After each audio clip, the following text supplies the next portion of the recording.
날마다 행복한 묵상. 우리는 7월달, 8월달 두 달 동안은 우리가 그동안 리더 모임 시간에 같이 공부했던 선하고 아름다운 공동체라는 책을 배경으로 해서 두 달 동안 그 내용을 중심으로 말씀을 함께 나누는 시간들을 가져보겠습니다. 오늘은 첫 번째 시간입니다. 아름다운 공동체 첫 번째, 특별한 공동체입니다. 하나님 말씀 베드로전서 2장 9절에서 12절입니다.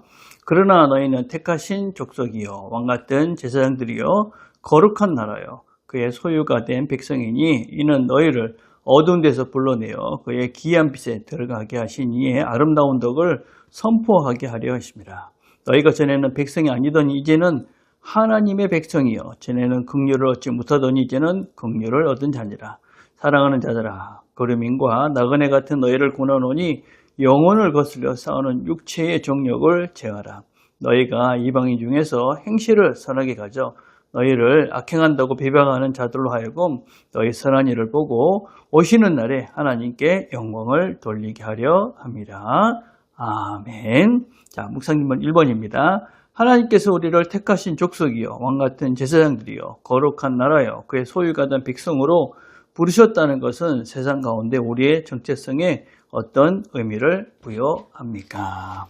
자, 이 선언은 우리가 어떤 존재인가에 대한 선언, 또 하나님의 그런 정의다라고 할 수 있습니다. 먼저는 택하신 족속이다.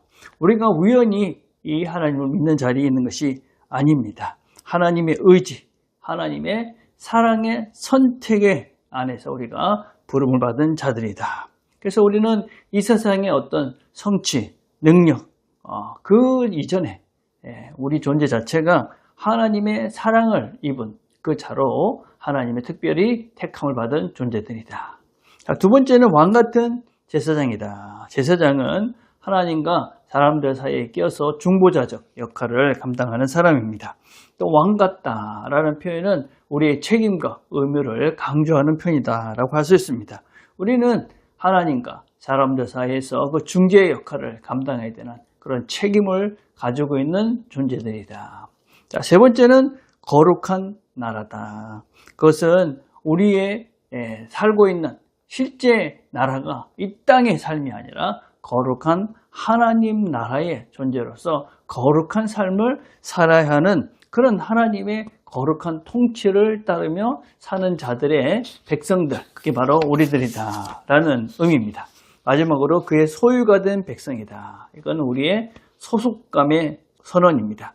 우리가 세상에 속한 자가 아니라 하나님께 속한 자로서 하나님이 우리의 주권자, 우리의 보호자, 우리를 소유하시고 보호하시고 이끌어 가시는 그 하나님의 백성, 그분의 소유가 된 백성이다. 그래서 우리가 누군지 택하신 왕같은 제사장으로서 거룩한 나라로서 그의 소유가 된 백성이 바로 우리의 정체성이다. 그래서 우리는 독특한 정체성을 가지고 있는 사람들이다.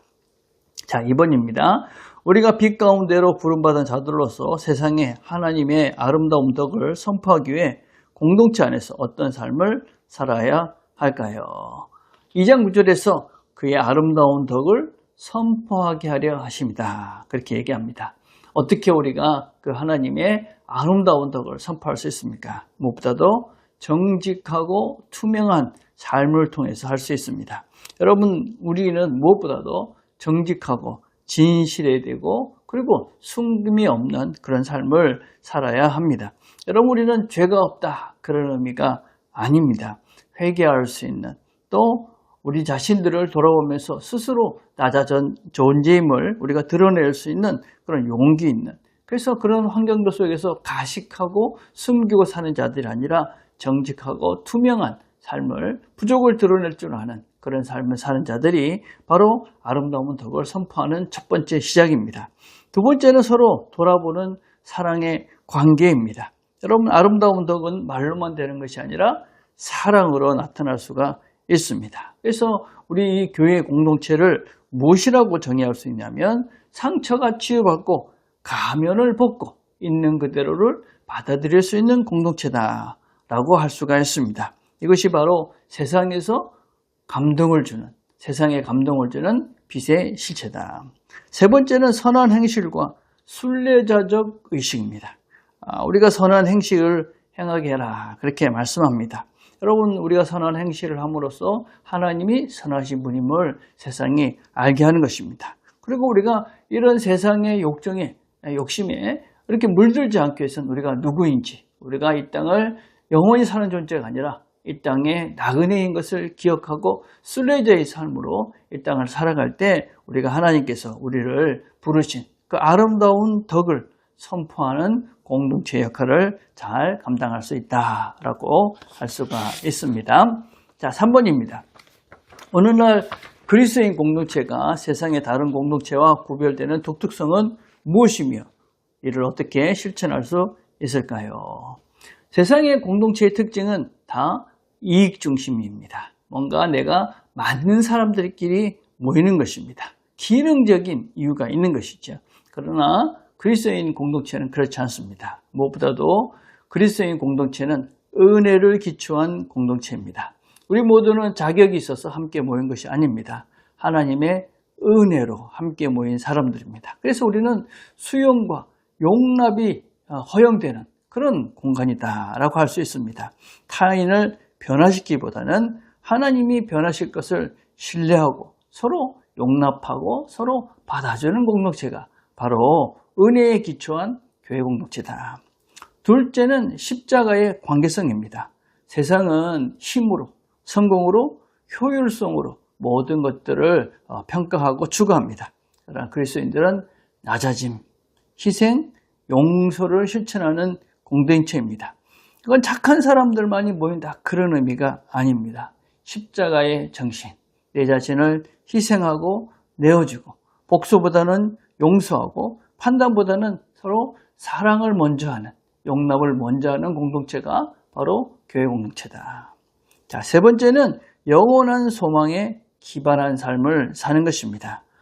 우리의 삶의 궁극적인 목적지는 이 땅에서도 하나님의 뜻대로 바로 사는 것도 중요합니다. 그러나 우리의 궁극적인 목적지는 영원한 하나님 나라에 있다라는 것을 우리가 기억하고, 그래서 우리가 이 땅에서 비록 하나님의 뜻대로 살면서 고난도 있고 어려움도 있고 힘들도 있지만 그 가운데서도 영원한 나라를 바라보며 감사하고 인내하고 소망하면서 하루하루를 살아가는 것이 우리의 정체성이다라고 할 수가 있습니다. 그래서 우리는 세상과는 완전히 다른 특별한 독특한 공동체다라고 할 수 있습니다. 우리 부산 남교회가 이런 하나님의 독특한 공동체의 특성을 잘 드러내는 그런 공동체가 되기를 간절히 바라겠습니다. 기도하겠습니다. 하나님 아버지, 감사합니다. 우리를 하나님께서 불러내 주셔서 하나님의 자녀 삼아주시고 특별한 공동체를 이루게 해주시니 감사합니다. 하나님께서 부르신 그 이유를 기억하고 우리가 세상의 빛으로 하나님의 선한 덕을 잘 전파하며 살아가는 우리 모두가 되도록, 부산 남교회가 되도록 은혜를 베풀어 주시옵소서. 예수님의 이름으로 기도드립니다. 아멘.